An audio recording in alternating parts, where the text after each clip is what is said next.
আগে দেখেছিলে মন্দিরে এই মূর্তিগুলো করানো হয়েছে। Hi everyone, welcome back to my YouTube channel. কেমন আছো তোমরা সবাই? তো আজকে যাব আমাদের এখানে সেই চড়ক পূজার এখানে। তো আজকে হচ্ছে সেই 10 দিন। তো 10 দিনের দিন আমাদের এখানে আরও একবার সেই চড়ক গাছ ঘোরানো হয় এবং চড়ক পূজা করা হয়। তো আজকে ডাইরেক্ট রাত্রেবেলা আমি ব্লগটা শুরু করছি। তো বেশি বড় হবে না আজকের ব্লগটা, ছোট করে একটু দেখাবো তোমাদের। তো আজকে চুলগুলিও কেটে ফেলেছি। তো কেমন লাগছে আমাকে একটু বলে যাও কমেন্টে। তো চলো সেখানে আশ্রমে যাওয়া যাক। এবং আজকে অনেক দিন পরে আমি ব্লগ ছাড়ছি। আমার ওয়াচ টাইমটাও অনেক কমে গিয়েছে, ডাউনে যাচ্ছে ওয়াচ টাইম এবং ভিউজগুলি। তো তোমরা একটু প্লিজ বেশি বেশি করে একটু সাপোর্ট করে দেবে আমার ভিডিওগুলিতে। তো চলো বেশি কথা না বলে আশ্রমে যাই, তারপর তোমাদের সাথে আজকে কি কি 10 দিনের দিন কি কি হয় সেই কথাই শেয়ার করব তোমাদের সাথে। চলো যাওয়া যাক।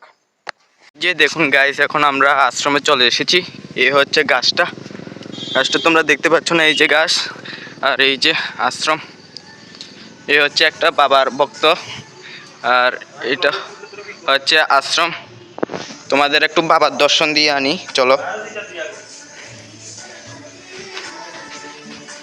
বাবার আশ্রমে এদিকে বক্স চলছে চারিদিকে।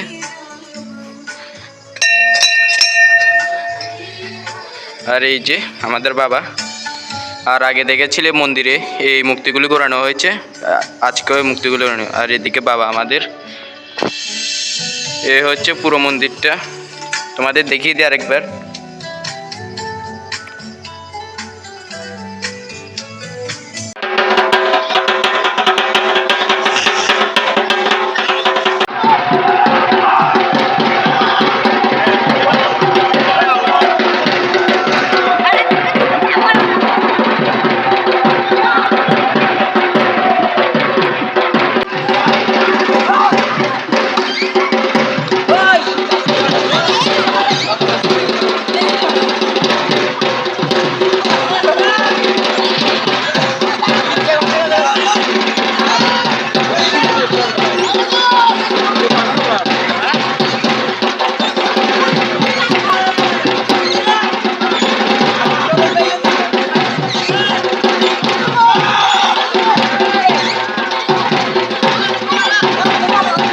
আমাদের মহাদেবের গাজন শেষ হয়ে গেছে, একবারে ঘুরিয়েছে 10 দিন, লাস্ট দিন, সেই জন্য এখন বাড়িতে যাব।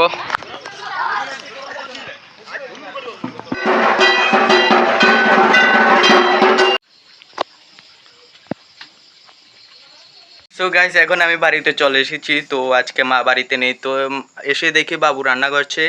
তো তো আজকের ব্লগটা এতটুকুই রাখলাম। দেখা হচ্ছে পরের কোনো নেক্সট ব্লগে। তো আমি মানে বড় ব্লগ দিতে পারছি না, তার জন্য সরি। তোমরা সাবস্ক্রাইব করে রাখো, যখনই দেবো তোমাদের কাছে নোটিফিকেশন যাবে এবং দেখতে পারবে।